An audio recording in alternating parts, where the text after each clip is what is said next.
Here with Mr. Chris Olszak, one of the founding directors of Aither. And could you tell us, Chris, about Aither? Yeah, thanks. So Aither is an independent water sector specialist advisory firm. We provide economic, public policy and strategic advice to governments and private industry. And we're here at the Agri-Investor Conference, and I was sat down the front and I noticed on the wall at the back was a massive logo for Aither, as they're the major sponsor of the conference. Yeah, so we decided to be a major sponsor this year for the Agri-Investor Forum. That's water. Our specialty is in water, and we work with a lot of the people within this room around their water management and strategy around the water market, particularly in the Murray-Darling Basin, but across Australia as well.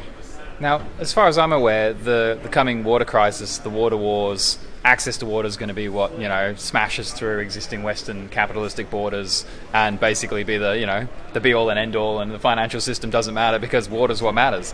Yeah. What are your thoughts on that? So our team has recently been in Senegal, in Jordan, in Iran and in Mexico, and we think that our water challenges here in Australia are significant. Well, there's some pretty amazing challenges internationally, and we do agree that water scarcity is a global challenge, and it requires some pretty sophisticated solutions from a political and stakeholder and technical perspective. And the kinds of work that has been done in Australia with the development of water markets is really the envy of the world in many ways. Right, okay. And when you talk about water markets, we're talking about such as like a Murray-Darling Basin water management and plans and things like that. Yeah, in the Murray-Darling Basin, we've set up a system, effectively a cap and trade system, where the cap's been set through the Murray-Darling Basin plan around the sustainable extraction limits from the system, and then we've allocated individuals with the rights to water, which they're able to buy and sell, and that's enabled a whole lot of development that we've been hearing about today at the Agri-Investor Conference. It's enabled industries to change, it's enabled farms to make sure that they can meet their water security needs in drought. It's been a real success story.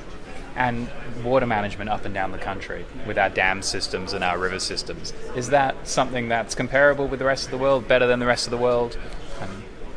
Yeah, so in 2004, governments around Australia committed to the National Water Initiative, and that was a systematic approach to build up our capacities and performance in relation to water planning, water entitlements, water markets, accounting, how we look after the environmental water, and how we provide water in our cities and towns. So governments across Australia have done a lot to improve water management, and a lot of that was driven by the drought as well through the 2000s.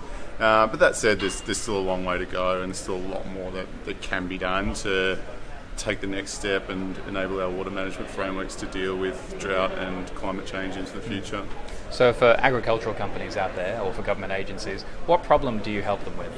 Why would they come to you? Water scarcity, basically. How do they deal with getting water for their businesses in the context of extreme climatic variability that we have in Australia?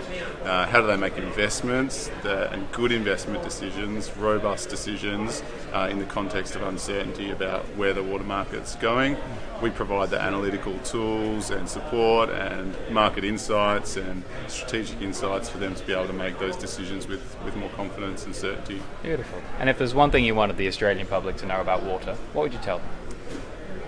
That despite a lot of what you see in some of the media, we're actually doing a pretty good job in Australia, and compared to internationally, we're well ahead of the game. Yes, we've got a long way to go, and there's areas that can improve, but we're certainly ahead of the pack in many areas. So you've got faith, and that's why you're doing the work? Yeah, absolutely. Beautiful. Hey, thanks so much.